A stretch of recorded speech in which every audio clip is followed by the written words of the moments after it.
Good morning. Today is April the 3rd, Sunday, here at Washington, D.C.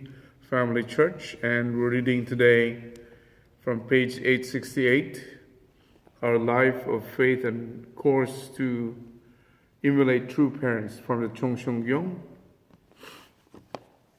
Section 1, Our Life of Faith and the Providence of Restoration. Number 1, in this age, to receive the new Messiah, we must repeat the history of the restoration of Israel. We must become people of faith who absolutely believe God's word and dismiss the corrupt ideologies of this world. We need such people of faith. We are not distracted by worldly glory or fame. We have to sever our ties with that world and go forward as a separate people for the sake of the new Messiah. In this way, we discover the historical formula course that can stand within the realm of God's love. Subtopic, the way of the principle of restoration. Number 2, you have probably heard the divine principle lectures several times. They include the principle of restoration, the formula for fallen humankind to find God. How does that formula proceed? It is not through knowledge or through mere words. It is through the heart. If you look at Adam's family, Cain and Abel's positions were determined by heart. What matters is who loves God more, not who receives more of God's love. Number 3, the divine principle is the way to become God's sons and daughters. It also inspires us to become loyal citizens, virtuous women, devoted sons, and dutiful daughters. Our original mind leads us to become an elder or younger brother or sister to Jesus, and a devoted son or daughter, man or woman loyal to God. The Unification Church principle has never been understood before. It is a unique teaching that cannot be displaced even in the future. Therefore, we must be bold. After I debated with the founders of the numerous historical religions, God acknowledged the truth of the principle. In the near future, the Unification Church will move the world. Moving Korea will not be a problem. The divine principle is the fruit of the past, present, and the future.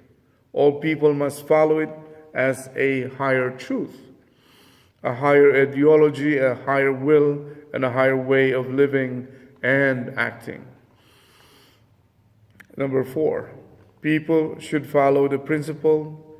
You sow seeds in spring. In summer, the plants develop fully, and in autumn, they bear fruit. In winter, you should put things in order, carrying the essence of new seeds of life deep within your heart. Only then will you have seeds to plant again when spring returns. This means that you should become parents and raise sons and daughters who will resemble you in the future. We're now on page 869. Number 5, restoration is carried out based on the principle of creation. God originally established the law of eternal love centered on Adam and Eve. We have to follow that law. Otherwise, we undermine heavenly law. Breaking the law of external love negates the value of humankind, even of God. Therefore, restoration can only be accomplished through recreation. Subtopic, the course of restoration from Satan. Number 6, heaven does not judge humanity out of hatred. The purpose of God's providence is to strike Satan and separate us from him. The one who betrayed God rules through evil and made us what we are today. God's goal is not to snatch us and cast us into a cauldron of death. God's goal is to eradicate Satan, who tempted humankind and threw the earth into confusion. Therefore, God keeps warning us through our original minds, saying, "Don't go this way. Avoid this path. Go out and fight. View the fallen world as your enemy." The further we go, the more he tries to warn us as people of conscience to change our ways. Number 7, separation from Satan does not just happen. It can never occur while living comfortably while the people of Satan's world. You have to do that which is difficult and disliked by the people of Satan's world. Satan dislikes the way of the cross, the way of suffering and sacrifice. Therefore, we have to go down to the bottom. Since Satan likes to go up, we have to go down to the bottom. We have to separate from Satan by going down to the bottom. We fulfill our portion of responsibility by completely separating from him. Number 8, according to the principle, when we enter a love relationship, we are overwhelmed by love. God himself established this principle, so he cannot deny it. Satan distorted this law. If God had intervened by striking Satan and banishing him, he would have broken his own principle of love. So this was not an option. All the problems of history arose from this. Therefore, the providence of salvation is to separate Adam and Eve from Satan and repair this broken situation. Number 9, sacrificial rites have often involved the shedding of blood. There have been many conflicts in the course of history. People have struggled with the power of Satan and the power of evil spirits. God has to separate good from evil. Rather than cutting people in half, God has instructed us to make sacrificial offerings. These offerings divided people between heaven's side and God's and Satan's side. Therefore, when people successfully carried out a sacrificial offering, they could, for the first time, go beyond the level of the fallen angel. We're now on page 870. This is why the practice of religious sacrifice emerged. Number 10, we have to make Satan surrender. How can we overpower him? The only way is by embodying the Word. The fall separated us from the Word. It results from our failure to embody the Word.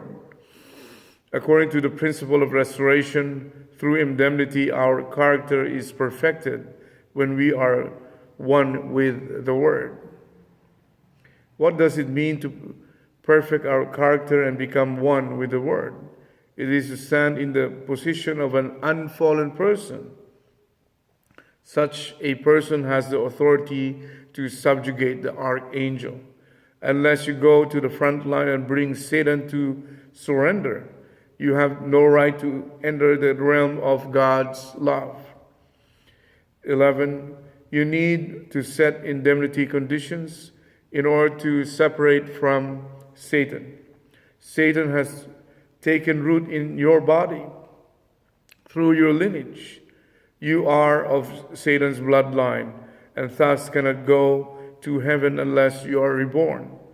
You have to be born again. The principle of being born again applies here. Because your lineage is different, you have to be engrafted to a new lineage.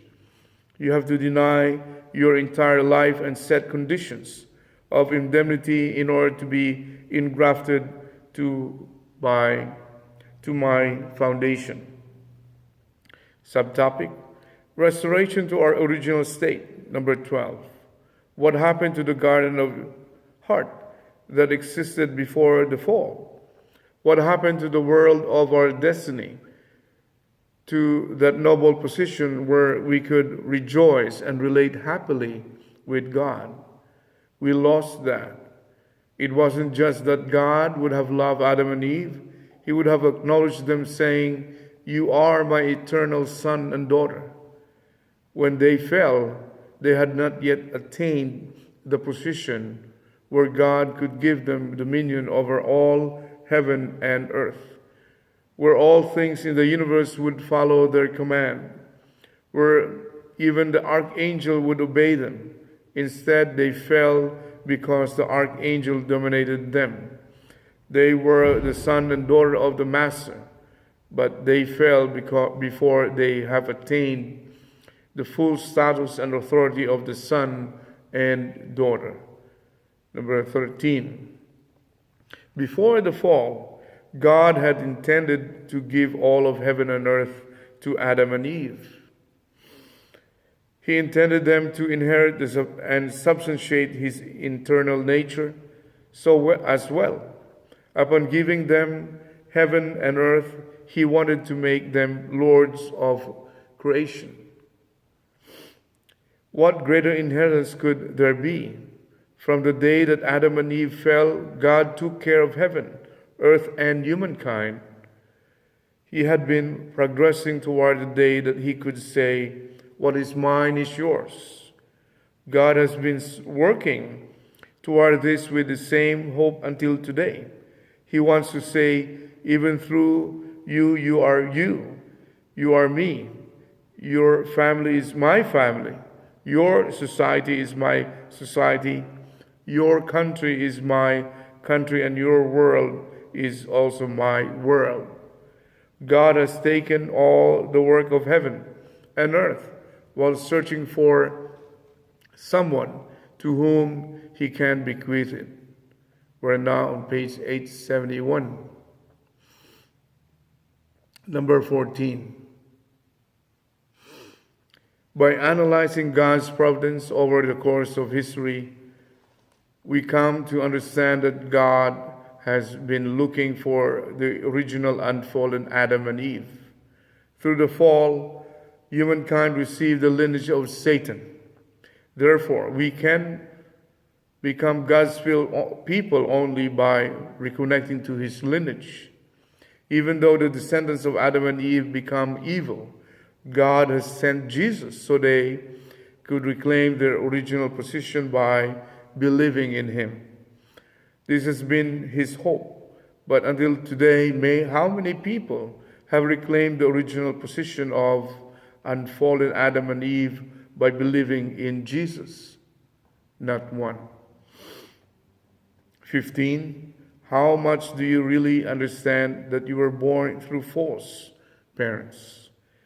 If someone has a disease, that person must be healed.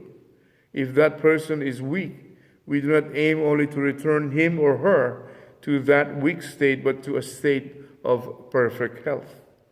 The same applies to fallen humankind.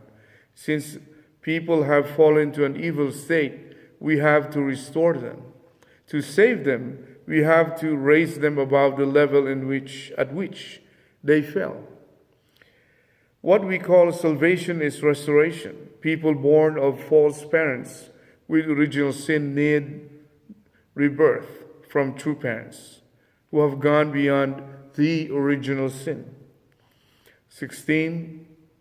Restoration is like returning to the original seed. The perfection of restoration is the perfection of the seed. Until now, humankind could not find the true seed. Through the fall, Satan seized the central root, the central stalk, the central shoot.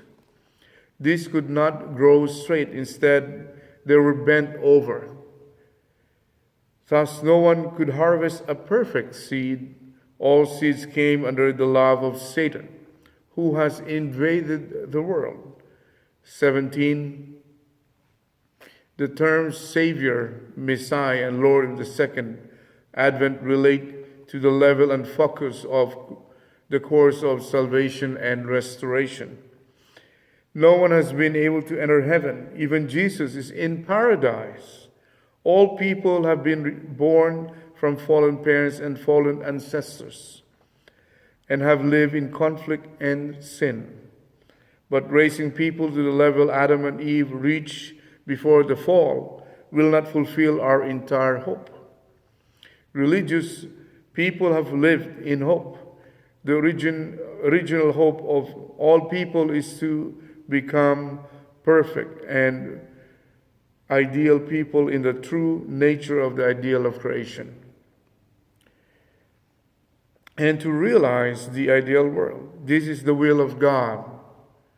It requires rebirth as an individual who has perfected God's ideal of love. It requires marriage as husband and wife of true love, and then becoming true parents. Section 2, our course to meet true parents. Number 1, we have to search for true parents and then fulfill our filial duty to those parents. Adam and Eve did not fulfill their duty of filial piety to God. Originally, they were to have had children only after fulfilling that duty. Then, they should have taught their children to follow that way.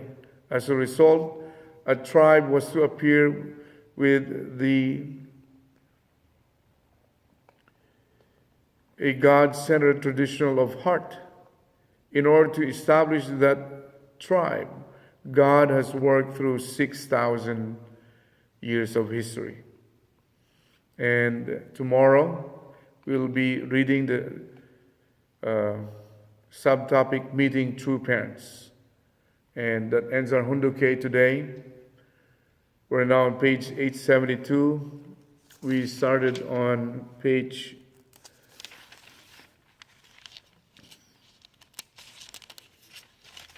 868 today. So my memory for my Android phone is also about to close. So before anything else, have a nice Sunday. Again, please visit our website, www.familyfed.org, or visit our Washington Family Church National Cathedral Facebook group and see there the latest pictures, the Peace TV updates, and any announcements. So have a great and wonderful day, everyone. This is Athanasius Francis C.Catalan reading for you here in Washington, D.C. Have a great and wonderful day. Bye-bye.